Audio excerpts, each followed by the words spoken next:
네, 오늘 15장 말씀을 가지고 같이 은혜 받기를 원합니다.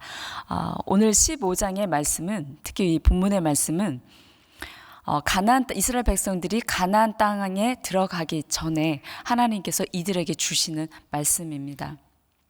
14장에서는 이스라엘 백성들이 하나님의 명령을 순종하지 않고 불순종으로 인하여서 그 진노를 받아 40년 동안 광야에서 헤매는 사건이 일어났습니다. 이스라엘 백성들에게는 이것이 좌절이었고 실패한 것처럼 보였습니다. 하지만 하나님께서는 이 실패한 이들을 그대로 놔두지 아니하시고 바로 이스라엘 백성들, 그 다음 세대인 자녀들의 세대에게 너희들은 가나안 땅으로 들어갈 것이다. 그 약속하신 하나님, 아브라함을 통하여 약속한 그 언약의 말씀을 아주 신실하게 지키시고 계신 말씀입니다. 특별히 2절과 18절에 보면 내가 주어 살게 할 땅, 그리고 내가 인도할 땅이라고 말씀하시면서 하나님이 분명히 주시는 그 땅에 나의 법을 따라야만 한다라고 지금 말씀하고 계십니다. 왜냐하면 가나안 사람들은, 그 이방인들은 그들의 죄의 관영함으로 인하여 멸망당하기 때문입니다. 이스라엘 백성들 또한 이런 하나님의 규례를 갖지 못하고 그냥 들어간다면 그들의 생각과 풍습과 가치관, 또한 그들의 그 우상 숭배하는 것들을 따라함으로 인하여 죄를 짓기 때문입니다. 오늘 본문에는 세 개의 규례가 나오고 있습니다. 이 세 개의 규례에는 사실 공통된 한 가지의 메시지가 있는데 그것을 이 신약의 말씀과 함께 비교하면서 한번 살펴보도록 하겠습니다. 첫째, 이 연약한 인간을 위해 열어두신 속죄 방법으로 주신 이 제사법입니다.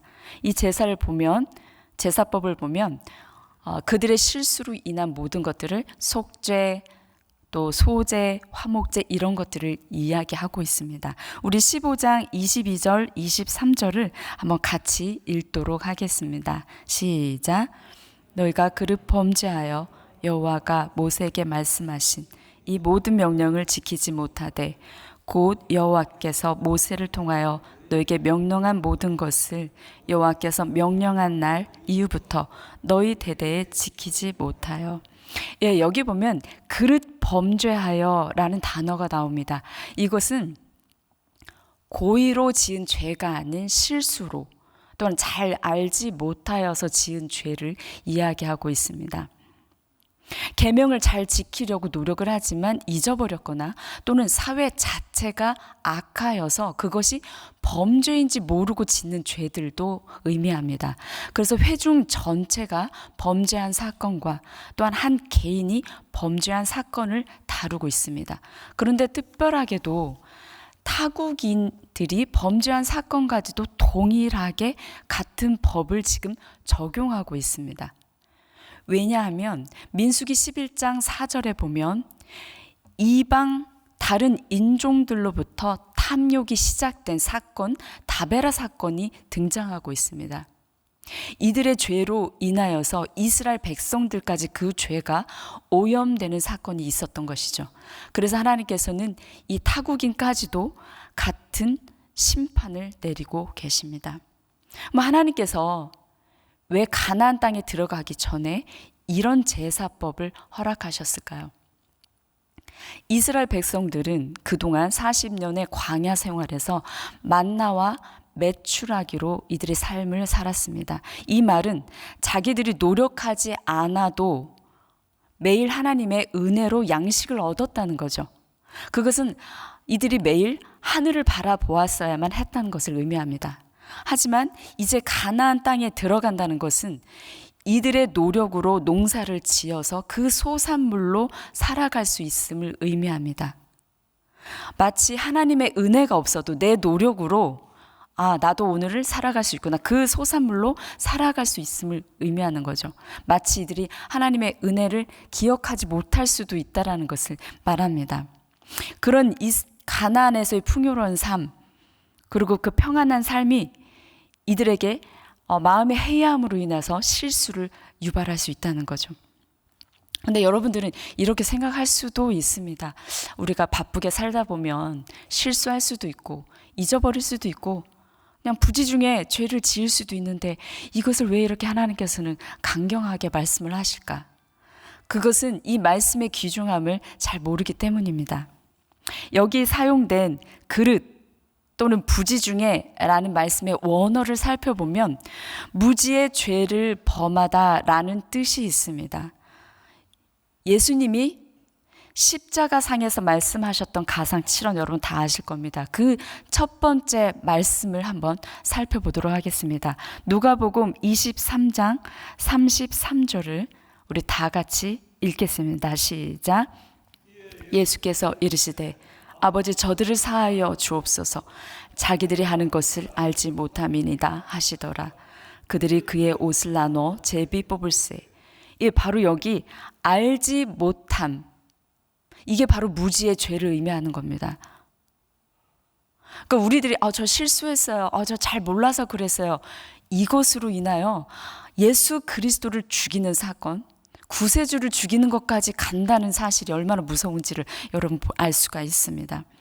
그냥 실수가 자신의 잘못을 합당하게 정당화시킬 수 없다는 것을 지금 보여주고 있습니다. 이스라엘 백성들은 종교를 잘 지키고자 또한 율법을 잘 지키고자 또 하나님을 잘 섬기고자 했던 이 일이 정말 그리스도를 죽이는 것까지 가는 그 범죄라는 것을 이들은 몰랐던 것이죠. 하나님께서 이런 속죄 제사를 허락하시지 않는다면 우리가 매일 짓는 자기도 모르는 실수의 죄를 통하여 우리가 그 죄가 가중될 수 있다는 것입니다. 그래서 이 제사법으로는 해결할 수 없는 이 신약에까지 와서 그들의 무지함이 드러나는 이것을 예수 그리스도가 십자가상에서 단번에 해결해 주신 것입니다. 두 번째, 안식일에 대한 범한 사건에 대해서 한번 알아보려고 합니다. 안식일에 나무하는 자를 발견해서 사람들이 모세에게 데리고 오죠. 근데 나무를 했다는 것은 불을 지피기 위한 것이었고 그것은 곧 노동을 의미하는 것입니다. 그래서 이들을 데리고 왔지만 구체적인 지침을 받지 못하였기 때문에 하나님의 판결을 기다리고 있었습니다. 그런데 하나님께서 모세를 통해 말씀하시기를 죽여라고 얘기를 하셨죠. 이것은 고의적인 죄, 범죄한 사건에 대해서는 하나님이 용서하지 않으심을 보여주고 있습니다. 또한 가나안에 들어가기 전에 아주 명확하고 구체적으로 그리고 하나님의 율법을 잘 지키게 하려고 하나님께서 말씀을 하고 계신 겁니다. 하나님의 그 율법을 알면서도 말씀을 알면서도 지키지 않는 것은 하나님의 말씀을 비방하는 것이고 멸시하는 것이고 그 명령을 파괴하는 것입니다. 근데 안식일이 왜 이렇게 중요할까요?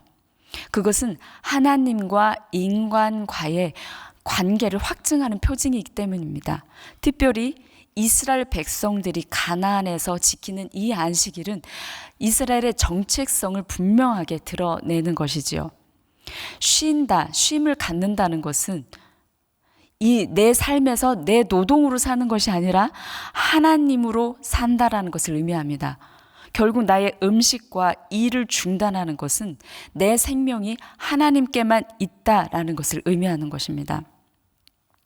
그래서 이스라엘 백성들이 그 이방인들과 동화되지 아니하고 하나님을 계속 기억하기를 지금 원하시고 있습니다. 우리 출애굽기 31장 13절의 말씀을 한번 보도록 하겠습니다. 제가 읽겠습니다. 너는 이스라엘 자손에게 말하여 이르기를 너희는 나의 안식일을 지키라. 이는 나와 너희 사이에 너희 대대의 표징이니 나는 너희를 거룩하게 하는 여호와인 줄 너희가 알게 함이라. 그렇다면 이 거룩한 날인 안식일, 이것을 신약에서는 어떻게 지켜지고 있는지 잠시 보도록 하겠습니다. 마태복음 12장을 보면 예수와 제자들이 밀밭 사이로 걸어가다가 안식일에 그 이삭을 잘라 먹는 사건이 일어납니다. 이것을 보고 바리새인들이 안식일에 어떻게 하지 못할 일을 합니까? 라고 얘기를 하죠. 근데 예수님께서 말씀하시기를 나는 자비를 원하지 제사를 원하지 않는다 이렇게 말씀하고 있습니다. 구약 때부터 지켜졌던 그 안식일, 그리고 바리새인들은 열심히 지켰던 그 안식일을 사실은 그 행위만 따랐던 거지, 그 안식일의 정신, 진정 하나님이 원하시는 것이 무엇인지는 이들이 잘 몰랐다는 것이죠. 이제 셋째, 여호와의 명령을 기억하게 하는 옷단 귀에 다는 술에 대해서 한번 알아보도록 하겠습니다. 민수기 15장 38절 한번 같이 읽도록 하겠습니다. 시작. 이스라엘 자손에게 명령하여 대대로 그들의 옷단 귀에 술을 만들고 청색끈을 그 귀에 술에 더하라. 예, 옷단 내 귀에 다는 이 술은 치치트라고 하는데요. 고대 근동 사람들이 겉옷에 그 술을 다는 그 신앙의 의미를 상징하는 것이었습니다. 이 치치트는 히브리어 자음 숫자와 연관되어서 613개의 계명을 기억하도록 하는 것이었는데요. 이것은 이 옷을 겉옷으로 몸을 감싸기도 하고 또 잠잘 때 이불로도 사용하고 마지막으로는 기도할 때 몸을 감싸도록 하는 용도로 사용하곤 했습니다. 이 술과 끈을 볼 때마다 백성들은 방종하는 자신들의 마음 또는 눈의 욕심을 따라 음행하는 것을 막기 위해서 그것을 기억하고 하나님의 말씀을 기억하고 따르도록 했었습니다. 그런데 이 신약에서는 그 의미가 어떻게 달라졌는지 조금 살펴보도록 하겠습니다. 마태복음 23장 5절입니다. 같이 읽겠습니다. 시작. 그들의 모든 행위를 사람에게 보이고자 하나니 곧 그 경문띠를 넓게 하며 옷수를 길게 하고. 네, 우리 사진을 한번 같이 보도록 해보겠습니다.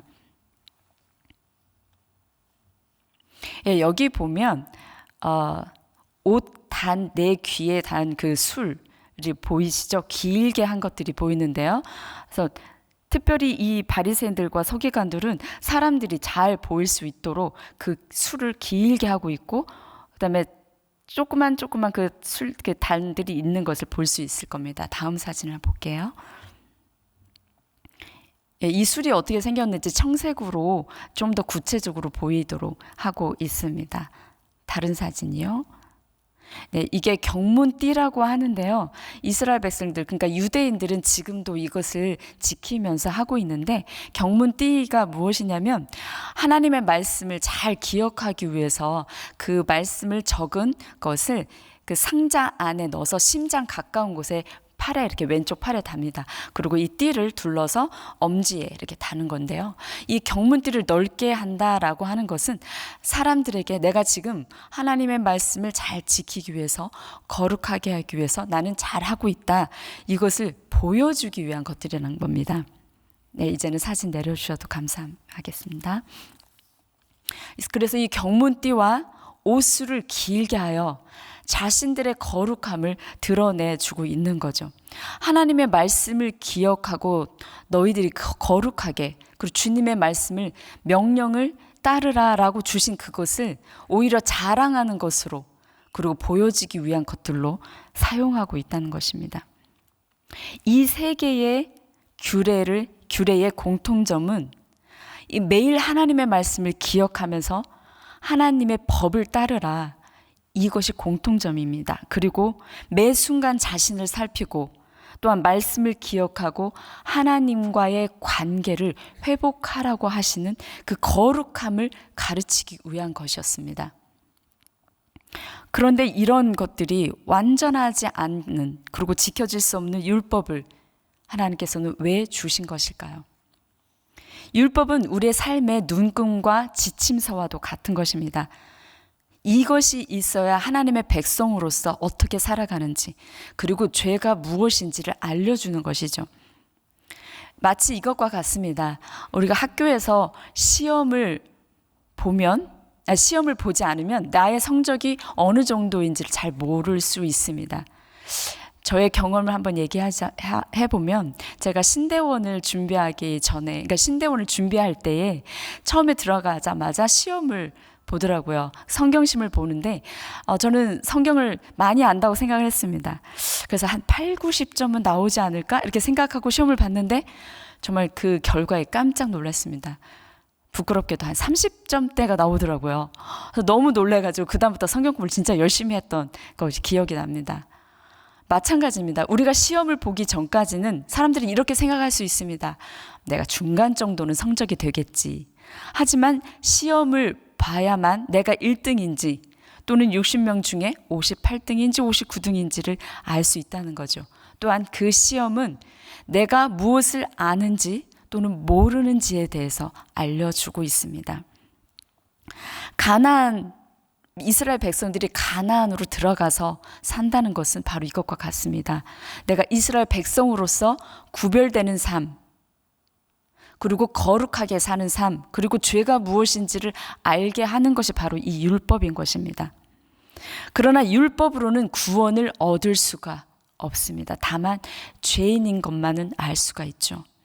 그래서 율법의 완성자이시고 그리고 무지하여 지을 수밖에 없는 우리 인간을 구원하시기 위해서 바로 예수 그리스도가 오신 것입니다. 그 십자가에서 보혈의 피로 우리의 죄를 구원하기 위해 예수 그리스도가 그 일을 해주신 것이죠. 이 말씀을 통해 우리는 무엇을 알 수 있냐면 바로 하나님의 마음을 알 수가 있습니다.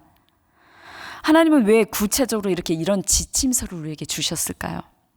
실수로 짓는 죄까지도 용납하지 않으시고 또한 엄격하게 이것을 우리에게 그 잣대로 대시고 또 귀찮게 매일 이것을 기억하도록 하실까요? 그것은 바로 우리가 거룩해지기를 원하시기 때문입니다. 15장 41절을 한번 보도록 하겠습니다. 같이 읽겠습니다. 시작. 나는 여호와 너희 하나님이라. 나는 너희의 하나님이 되려고 너희를 애굽 땅에서 인도하여 내어내니라. 나는 여호와 너의 하나님이라. 네, 하나님께서 바로 나의 아버지이시기 때문입니다. 그 아버지께서 우리가 죄를 짓는 그 모습을 보기를 원치 않으시고 그 죄로 멸망당하지 않기를 원하시기 때문에 이러한 규례들을 우리에게 허락하셨던 것이죠. 가나안 땅에서 살기 위해서 거룩해지는 것이 아닙니다. 하나님의 백성으로 살기 위해 거룩해지기를 원하시는 겁니다. 하나님은 지금도 우리에게 너희가 거룩해지라 그 말씀을 명령하고 계십니다. 그리고 훈련하고 연습하기를 원하십니다. 마치 우리가 양육 프로그램을 여러분들이 들으시면서 훈련하는 것과 같은 것이죠. 주님은 지금도 그렇게 말씀하시고 있습니다. 사실 죄가 생각난다라고 하는 것은 굉장한 큰 은혜입니다. 왜냐하면 하나님께서 그 죄를 사하심으로 하나님과 우리 사이를 이제 회복하게 하겠다는 하나님의 은혜의 사인이기 때문이죠. 로마서 6장 12절 13절의 말씀을 마지막으로 같이 한번 보도록 하겠습니다. 같이 읽겠습니다. 시작. 너희는 죄가 너희 죽을 몸을 지배하지 못하게 하여 몸의 사욕에 순종하지 말고 또한 너희 지체를 불의의 무기로 죄에게 내주지 말고 오직 너희 자신을 죽은 자 가운데서 다시 살아난 자 같이 하나님께 드리며 너희 지체를 의의 무기로 하나님께 드리라. 아멘. 예, 연약한 우리에게 왜 이런 강한 말씀을 주실까요? 할 수 있기 때문에 우리에게 주신 것입니다. 나는 연약하니까, 나는 실패하니까, 나는 오늘도 했는데 안 돼. 나는 할 수 없어. 난 극복하지 못해. 그래서 할 수 없어. 라고 말하는 것이 아닙니다. 주님은 강하게 말씀하십니다. 죄가 너를 지배하지 못하게 해라. 왜냐? 우린 하나님의 군사이기 때문입니다. 이제 일어날 때입니다. 자신의 인생을 한탄하면서 또한 약함을 바라보면서 우리 군사인데 우리가 그 총알을 넣지 못하고 정말 누워있는 자들은 아닙니까? 하나님께서는 우리에게 함께 하신다고 말씀하십니다. 이 영적 전쟁터에서 우리는 그 예수 그리스도를 보내주시고 성령을 보내주신 그분과 함께 나아가야 합니다. 율법의 완성자이시고 안식일의 주인이신 그 거룩한 삶을 살아가야 하고 그분과 함께 오늘도 담대히 나아가는 여러분이 되기를 간절히 기도합니다. 아멘. 우리 같이 말씀을 생각하시면서 기도하겠습니다. 주님, 오늘도 주님의 말씀대로 살아가기를 원합니다. 아버지, 주님의 자녀로서 거룩한 자가 되기를 원합니다. 정말 오래전부터 우리를 택하시고 인도하신 주님의 은혜를 기억하며 나아가기를 원합니다. 이런 말씀을 가지고 정말 장성한 분량까지 나아가기를 원한다라는 말씀을 가지고 같이 기도하시겠습니다.